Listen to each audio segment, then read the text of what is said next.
A finite group of order n is a cyclic if and only if it has an element of order n। तो कोई group cyclic है order n का, अगर उसके पास element भी मिल जाएगा उसका भी ऑर्डर n होगा। Let G be a cyclic group of order n and let A be the generator of G। तो H कोई भी सेट लेंगे, A की पावर आइज कर देंगे, जैसे A स्क्वायर A क्यूब ऐसे एलिमेंट्स इकट्ठे कर लेंगे तो ये सब ग्रुप होता है G का। ठीक है, कोई भी एलिमेंट A G का ले लो तो ऐसे एलिमेंट्स इकट्ठे कर लो A square A cube and so on, तो ये सब ग्रुप है। तो क्योंकि G फाइनाइट ग्रुप है तो H में भी A G के ही एलिमेंट हैं, तो ये भी एक फाइनाइट ग्रुप होगा। फिर तो मान लो कि A का ऑर्डर है, क्योंकि G फाइनाइट ग्रुप है तो उसका जनरेटर एलिमेंट भी जो A होगा G का उसका भी फाइनाइट ऑर्डर होगा। तो अब हमने क्लेम करना है कि H में M एलिमेंट्स हैं, तो इस H के ये एलिमेंट्स हो गए A स्क्वायर A की पावर्स लेनी है। ठीक है, AM-1 अगर AM करेंगे तो वो आइडेंटिटी आ जाएगा, क्योंकि हमने इसका ऑर्डर M लिया है, A की पावर M E बन जाती है। ये सभी H के एलिमेंट्स आ गए, तो इसमें कोई भी दो एलिमेंट्स इक्वल नहीं है। ठीक है, उसके बाद तो इसका मतलब H में कम से कम कितने एलिमेंट्स आ गए, ये M एलिमेंट्स आ गए। A हो गया M-1 एलिमेंट्स, ये 1 2 और M-1 ये mth एलिमेंट, तो कम से कम M एलिमेंट्स तो इसमें आ गए। मान लो एक कोई और H का एलिमेंट है तो वो भी इस फॉर्म में ही लिखा जाएगा, इस करके हमने इसको लिख दिया X से पावर ऑफ J, पावर है जो J की पावर है, तो J को हम M से डिवाइड कर देंगे बाय डिवीज़न एल्गोरिदम M के प्लस R। तो R की वैल्यू क्या होती है, रिमाइंडर की जो डिवाइज़र होता है उससे छोटी होती है, ग्रेटर दैन और equal to 0 less than M। तो जब एक J की वैल्यू यहाँ पे पुट कर देंगे हम, ये J की वैल्यू पुट कर दी हमने। ठीक है, तो इनको अलग अलग करके लिख लिया, क्योंकि AM की वैल्यू E है, E की पावर A के तो E रह जाना है, E को किसी से भी मल्टीप्लाई करें तो ये वही वाला हमें मिल जाता है, क्योंकि E आइडेंटिटी है। ठीक है, क्योंकि ये हमारे पास आ जाना है AM की पावर K AR है ना ये, तो इसका मतलब ये हैगा E की पावर K AR, तो E की पावर K तो E रहेगा, क्योंकि E को जिससे भी मल्टीप्लाई करो आंसर E आता है, तो EAR है, इसका भी आंसर AR आ जाएगा, क्योंकि E है आइडेंटिटी को किसी से भी मल्टीप्लाई करेंगे वही हमें एलिमेंट मिलेगा।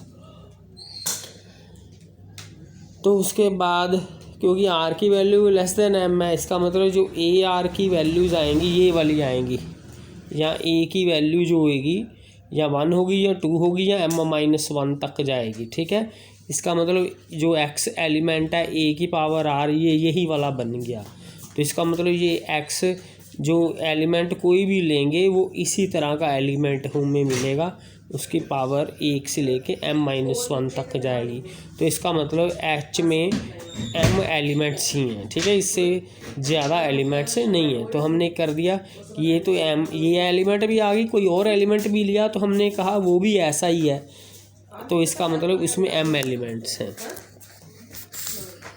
तो फिर H में इतने ही यही वाले एलिमेंट्स बन गए, ये E आ गया। ठीक है, तो M एलिमेंट्स हो गए, और सिंस G साइक्लिक है तो G को हम ऐसे लिख सकते हैं। तो क्लियरली जो G के एलिमेंट्स हैं वो A की पावर्स में लिखने हैं, तो A की पावर्स वाले एलिमेंट यही हैं सिर्फ, तो इसका मतलब G पूरे का पूरा H में आ गया, क्योंकि जो साइक्लिक ग्रुप होता है इसके A के द्वारा साइक्लिक है तो उस ग्रुप के सभी एलिमेंट्स उस A की पावर्स में मिलेंगे, तो A की पावर्स वाले सभी एलिमेंट यही वाले हैं सिर्फ, तो G भी H में आ गया। तो H तो G में है ही है, क्योंकि H इज सब ग्रुप ऑफ G, तो वो H G में कंटेंट है, G H में कंटेंट है, तो वो आपस में बराबर आ जाएंगे।